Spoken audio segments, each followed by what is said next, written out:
Des événements sont organisés aux quatre coins du pays, comme ici sur la côte nord au Québec, pour sensibiliser la population à la violence conjugale.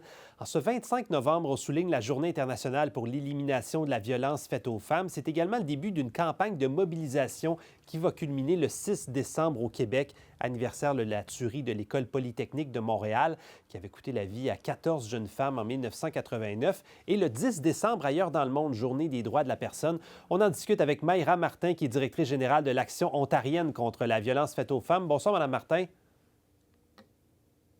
Bonsoir. Parlez-moi du portrait sur le terrain, notamment dans les maisons d'hébergement. Qu'est-ce que vous observez? Donc on peut dire que depuis la pandémie, il y a de plus en plus de demandes, que ça soit dans les maisons d'hébergement ou que ça soit même dans les services externes. Mais en plus, on a aussi, d'autres problématiques qui viennent s'ajouter à ça, et notamment la crise du logement. Donc ça vient encore plus, bloquer finalement la situation spécifiquement dans les maisons d'hébergement, parce que, les délais de séjour dans les maisons sont de plus en plus longs. Donc de moins en moins de femmes et de moins en moins d'enfants peuvent être accueillis dans les maisons.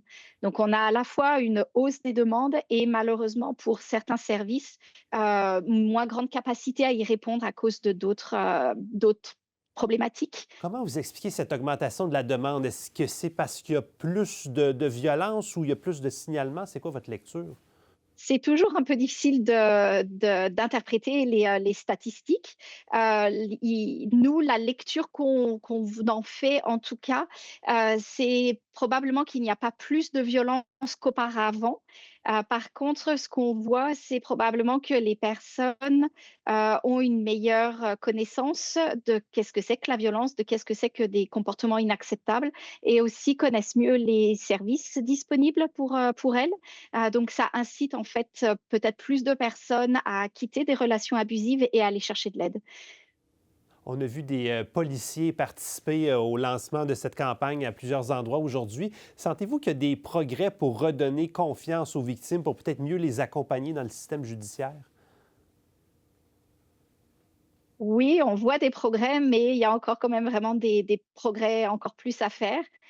Donc on voit de plus en plus de policiers et de policières qui sont formés, et qui ont aussi, même des formations données par des organismes spécialistes de la violence, faite aux femmes. Donc ça, c'est plutôt encourageant. Par contre, c'est pas encore répandu partout. Donc pour les corps policiers, il y a des améliorations. Par contre aussi, plus largement, en fait, le système criminel, c'est un très, très gros système, et c'est très dur à faire bouger. Parce que donc ça compte il y a beaucoup d'intervenants, donc il y a à la fois la police, la couronne, les juges, possiblement aussi dans certains cas, il y a aussi la population en règle générale qui est aussi mêlée. Il y a encore du travail à faire, si je vous comprends bien.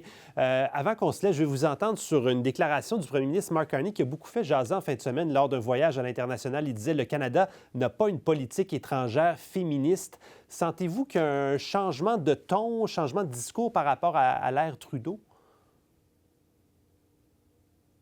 Oui, on a vu depuis un petit peu moins d'un an maintenant qu'il est rentré en tant que Premier ministre. On a vu un changement de comportement. Dès les premiers jours, quand il y a eu un gouvernement provisoire, à ce moment-là, il y avait un cabinet restreint et dans ce cabinet, il n'y avait pas de ministre en charge des femmes et de l'égalité des genres. Donc c'était déjà un premier message de lancer.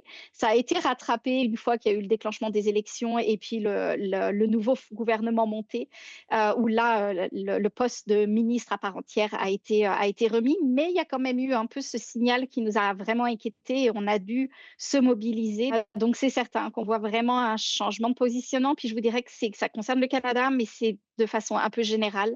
Euh, on voit beaucoup dans le monde, une montée en puissance des messages réactionnaires, des messages masculinistes. Donc on espère vraiment que le Canada, maintiendra sa position extrêmement ferme. Le Canada a eu depuis de très nombreuses années des positions très claires sur, le droit des femmes et les droits des personnes des minorités sexuelles et des personnes de la diversité de genre. Donc ce serait très important que le Canada reste, ferme et reste clair sur ces positions-là, parce que c'est aussi ce qui peut vraiment nous distinguer par rapport aux autres pays.